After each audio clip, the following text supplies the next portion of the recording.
नमस्कार, मी doctor Kshitija simple आयुर्वेदच्या नवीन एका भागामध्ये तुम्हा सर्वांचं मनापासून स्वागत. आजकाल बऱ्याच जणांना पोटामध्ये गॅसेस होणं, ते बाहेर पडत नाही, त्यामुळे पोट कायम फुगलेलं डब्बं असं राहतं, पोट जड होतं, साधं पाणी जरी प्यायलं तरी पोट फुगतं, अशी बऱ्याच जणांची तक्रार असते. किंवा काहींना मग दुर्गंधीयुक्त गॅसेस, सतत ढेकरा येण्याचा त्रास होत असतो. आणि अशा त्रासांसाठी बऱ्याचदा इनो, सोडा हे खाल्लं जातं. पण एक गोष्ट लक्षात घ्या की ह्या पदार्थाने तुमचा जो गॅसेसचा त्रास आहे तो कायमचा बरा होत नाही. तसंच बरीच वर्ष जर का तुम्ही असा त्रास अंगावर काढत असाल आणि फक्त हे इनो, सोडासारखे पदार्थ घेत असाल, तर हे पदार्थ जास्त प्रमाणामध्ये घेण्याचे अनेक दुष्परिणाम आपल्या शरीरावर होतात. सगळ्यात महत्त्वाचं म्हणजे की आपल्या हाडांमधलं जे कॅल्शियम आहे ते अगदी कमी वयातच विरघळायला लागतं, डिझॉल्व्ह होतं, ज्याचा परिणाम म्हणून हाडं लवकर ठिसूळ होतात. मग संधिवात, ऑस्टिओआर्थरायटिस, ऑस्टिओपोरोसिस होण्याचा धोका सुद्धा वाढतो. तसंच आयुर्वेदानुसार प्राणवायूची दृष्टी इथे होत असते पोटामध्ये आपल्या, आणि ह्याचा प्राकृत मार्ग हा मलमार्गाने आहे, तो खालच्या दिशेनेच बाहेर गेला पाहिजे. पण इनो, सोडामुळे आपल्याला ढेकरे वाटे तो बाहेर काढला जातो आणि परिणामतः विरुद्ध दिशेने आपण तो बाहेर काढलेला आहे, तर शरीरामध्ये वातदोषाला बिघडवतो. अनेक त्याचे विविध त्रास पुन्हा आपल्याला त्याच्यामुळे होऊ शकतात. म्हणूनच आजच्या या भागामध्ये पोटामध्ये गॅसेस होणं, पोटफुगीची नेमकी कारणं काय आहेत, कशामुळे हे आपल्याला होतं, लक्षात ठेवा. कुठलाही आजार आपल्याला अगदी मुळापासून बरा करायचा असेल तर त्याची कारणं आधी समजून घेऊन ती टाळणं खूप गरजेचं आहे. तसंच अगदी त्वरित आराम देणारे, तरीही ह्या त्रासापासून कायमची मुक्ती तुम्हाला देतील असे 3 अतिशय साधे सोपे तरीही खूप प्रभावी घरगुती उपाय देखील आपण पाहणार आहोत. त्यामुळे व्हिडिओ शेवटपर्यंत नक्की पहा, कुठेही स्किप करू नका. एक शब्द न शब्द यातला महत्वाचा आहे. आणि हो, छोटीशी विनंती असेल, चॅनलवर नवीन आहात, अजूनही चॅनल तुम्ही सबस्क्राईब केलेलं नाहीये तर लगेच करून ठेवा, ज्यामुळे अगदी मोफतपणे आमच्या अशाच नवनवीन आरोग्यविषयक व्हिडिओचे अपडेट्स त्वरित तुमच्यापर्यंत पोहोचत राहतील. पोटातील गॅसेसचे 2 प्रकार आपल्याला सांगता येतील. पहिलं जे आहे ते म्हणजे की ज्याला वास नसतो. हे कशामुळे होतं, तर अतिरिक्त हवा आपल्या पोटामध्ये गेल्यामुळे. बऱ्याच जणांना खूप फास्ट भरभर खाण्याची सवय असते, चावून खात नाहीत, पाणी सुद्धा अगदी फास्ट पितात, आणि त्याच्यामुळे जी अतिरिक्त हवा आहे ती पोटामध्ये जाते आणि पोट फुगतं. दुसरं म्हणजे की दुर्गंधीयुक्त गॅसेस, अन्न पचन जर का क्रिया तुमची चांगली होत नसेल, पचन शक्ती कमकुवत असेल, आतडे तुमचे कमजोर असतील, तर जे खाल्लेलं आहे ते व्यवस्थितपणे पचत नाही. तसंच जठरामध्ये, आतड्यांमध्ये पडून राहतं अन्न, हे बराच काळ एका ठिकाणी पडून राहिलं की ते सडतं, आंबतं, त्यामध्ये बॅक्टेरियाची वाढ होते. आणि हे जे बॅक्टेरिया आहेत ते फर्मेंटेशनचं काम करतात, आणि त्या फर्मेंटेशनच्या प्रोसिजर मधूनच बाय प्रॉडक्ट तयार होतात, आणि हे जे दुर्गंधीयुक्त गॅसेस आहेत ते तयार होत असतात. त्यामुळे तुम्ही म्हणजे ऑब्झर्व करू शकता की जे अन्न पदार्थ तुम्हाला पचलेले नाहीत, त्या विशिष्ट पदार्थाचा वास तुमच्या गॅसेसना येत असतो. तर हे पोट फुगण्याचं सगळ्यात पहिलं महत्वाचं कारण आपण मगाशीच पाहिलं की खूप फास्ट अन्न पदार्थ जेवण करण्याची बऱ्याच जणांना सवय असते, चावून नीट खातच नाहीत. एक घास जो आहे तो 32 वेळा चावला गेला पाहिजे असं आपल्या पूर्वजांनी सांगून ठेवलेलं आहे. आणि हे आपण जर का पाळलं ना, तर आपल्याला कुठलाही पचनाचा, पित्ताचा, गॅसेसचा कुठलाही त्रास कधीही होतच नाही. अन्न पदार्थामध्ये लाळ व्यवस्थितपणे मिक्स होणं, लाळेमध्येच अनेक पाचक स्राव उपलब्ध असतात, डायजेस्टिव्ह एन्झाईम्स असतात, ज्याच्यामुळे पचन हे सुलभ आणि फास्ट होत असतं. खूप भरभर जर का तुम्ही खात असाल किंवा पाणी सुद्धा खूप फास्ट पिण्याची सवय असेल, पोटामध्ये गॅसेस कसे तयार होतात यासाठी एक साधं सोपं उदाहरण घ्या. एखाद्या ग्लासमध्ये आपण भसकन पाणी ओततोय किंवा खूप नळ असं जोरात सोडलेलं आहे, तर खाली जमा होणारं जे पाणी आहे त्यामध्ये खूप मोठे मोठे आणि जास्त प्रमाणात बुडबुडे, एअर बबल्स तयार होतात. अगदी त्याच पद्धतीने आपण सुद्धा असं खूप फास्ट खाल्लं, पाणी प्यायलं भरभर, तर आपल्या पोटामध्ये हवेचे बुडबुडे तयार होतात, आणि त्याचाच परिणाम म्हणून गॅस होतो, पोट फुगलेलं राहतं, पोट गच्च राहतं. म्हणून पाणी पिताना सुद्धा नेहमी सावकाश बसून व्यवस्थित एक एक घोट पाणी प्यावं, जेणेकरून त्यामध्ये सुद्धा लाळ व्यवस्थित मिक्स होते आणि त्याचं सुद्धा पचन जे आहे ते चांगल्या प्रकारे होत असतं. तसंच जर का हे पाणी जे आहे तुम्हाला खूप जास्त वाताचा, गॅसेसचा त्रास असेल, तर कोमट असेल तर अजून जास्त चांगला फायदा होतो. पचन खूप चांगल्या प्रकारे आणि फास्ट होतं, पोट सुद्धा चांगल्या प्रकारे साफ व्हायला याची ह्याच्याने मदत होते. दुसरं महत्वाचं कारण म्हणजे की खूप जास्त प्रमाणामध्ये तुम्ही जेवण घेत असाल, अगदी पोटाला तडस लागेपर्यंत खाण्याची बऱ्याच जणांना सवय असते.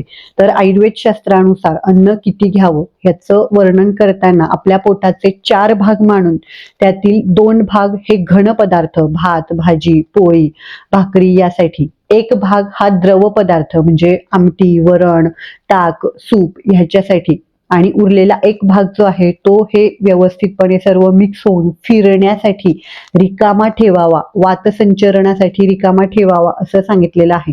पण जर का 4ही कप्पे तुम्ही भरून टाकलेत, अगदी पोटाला तडस लागेपर्यंत जेवण केलं तर साहजिकच हे जे अन्न आहे ते व्यवस्थितपणे मिक्स होणार नाही, फिरणार नाही, त्याची पचनक्रियाच नीट होणार नाही. परिणामतः त्याचं पचन होऊन गॅसेस हे तयार होणार. म्हणून जेवताना नेहमी अर्ध्या चतकोर पोळीची भूक शिल्लक ठेवूनच जेवावं, म्हणजे मग त्याचं पचन सुद्धा चांगल्या प्रकारे होतं. तर महत्वाचं कारण म्हणजे जेवणानंतर लगेचच आडवं पडण्याची जर का तुम्हाला सवय असेल तर यामुळे सुद्धा अन्न पचन क्रिया नीट होत नाही. परिणामतः पोटामध्ये अपचन होऊन गॅसेस जे आहेत ते तयार होतात. तर हे टाळण्यासाठी जेवण झाल्यानंतर आपल्याला एक 5 ते 10 मिनिटांसाठी वज्रासनामध्ये बसायचं आहे, जेणेकरून पोटाकडचा, जठराकडचा रक्तपुरवठा वाढवला जातो, पोटावर थोडासा दाब पडतो आणि मग पोटातला जो अतिरिक्त गॅस तयार झालेला आहे तो देखील बाहेर काढून टाकला जातो. ज्यांना आंबट करपट ढेकरा येतात, गुळण्या येतात, आम्लपित्ताचा वगैरे त्रास आहे त्यांच्यासाठी तर हे वज्रासन अगदी जादूप्रमाणे काम करतं.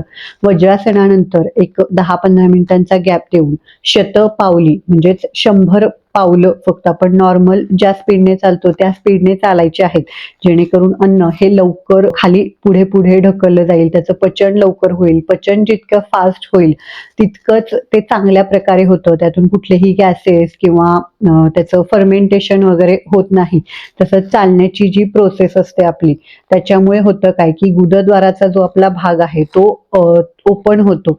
अन्न पचन होत असतानाच अन्न हे घुसळलं जात असतं, तर थोडेसे गॅसेस हे नैसर्गिकतः तयार होत असतात. तर ते गॅसेस सुद्धा ह्या आपल्या चालण्याच्या प्रक्रियेमुळे वेळच्या वेळीच बाहेर काढून टाकले जातात आणि मग आपल्याला असा त्रास जो आहे तो जाणवत नाही.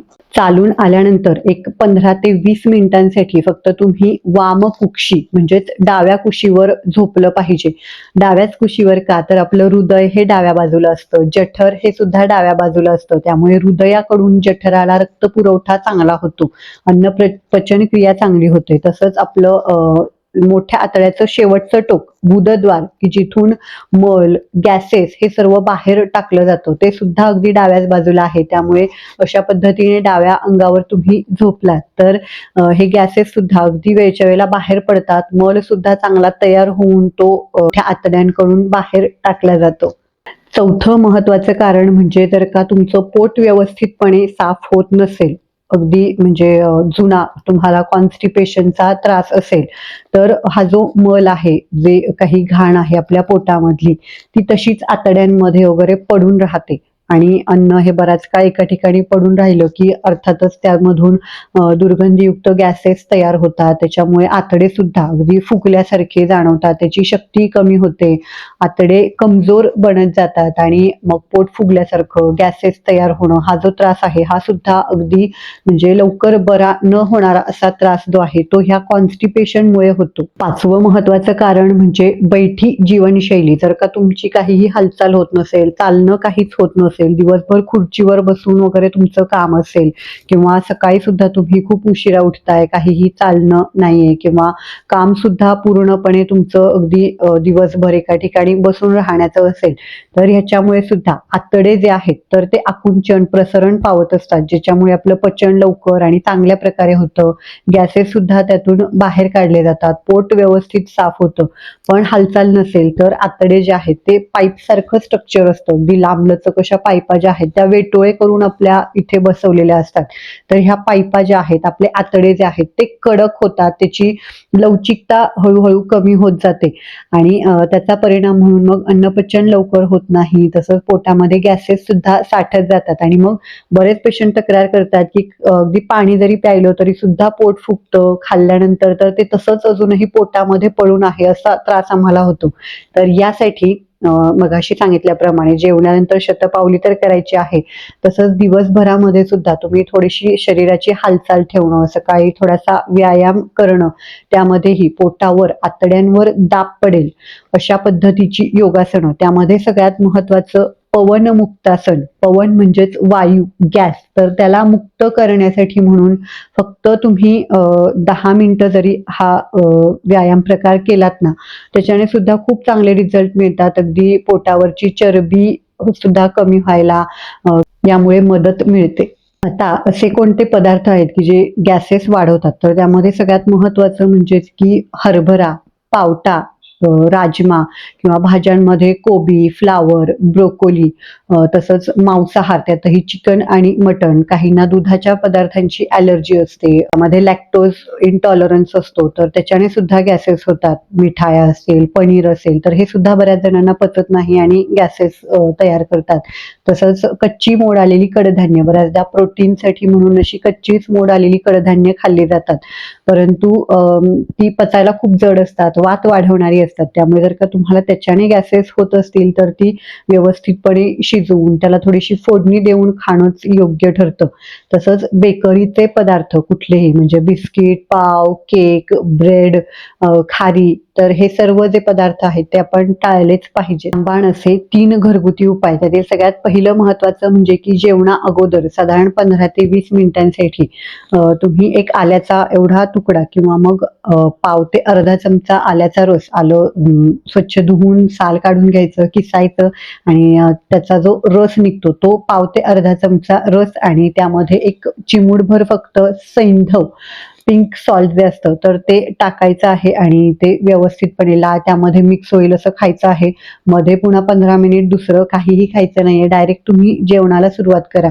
बघा, अपान वायूची दृष्टी आहे, तर अपान वायूसाठी जे औषध घ्यायचं असतं ते नेहमी जेवणा अगोदर घ्यायचं असतं. त्यामुळे हा उपाय जो आहे तो कार्मिनेटिव्ह प्रॉपर्टी यामध्ये आहेत. पोटातील गॅस बाहेर काढून टाकण्यासाठी अतिशय रामबाणपणे हा. दुसरं महत्वाचं म्हणजेच की हिंग.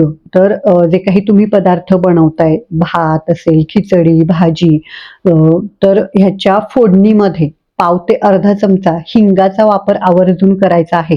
हिंग जो आहे तो वातानुलोमन, वेदना शमन करणारा, पोटदुखी, कुठल्याही कारणाने तुमचं पोट किंवा सांधे जरी दुखत असतील तरी सुद्धा ते कमी करणारा सांगितलेला आहे. फक्त तो तेल किंवा तुपामध्ये छान असा तळून भाजून घ्यायचा आहे, जेणेकरून त्याचा उग्र वासही कमी होते, शुद्धी होते. औषध म्हणून सुद्धा तो चांगल्या प्रकारे काम करतो.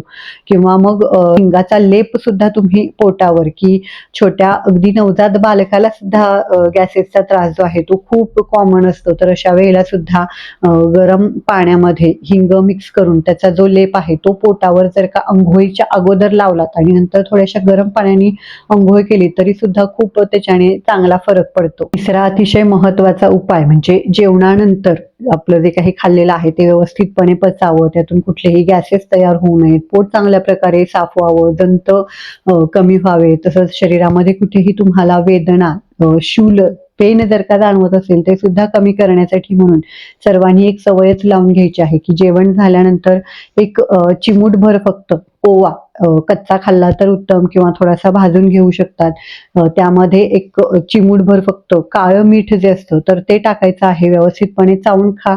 वरून 1 कपभर चांगलं गरम असेल असं पाणी प्या, त्याच्याने खूप चांगला फरक पडतो.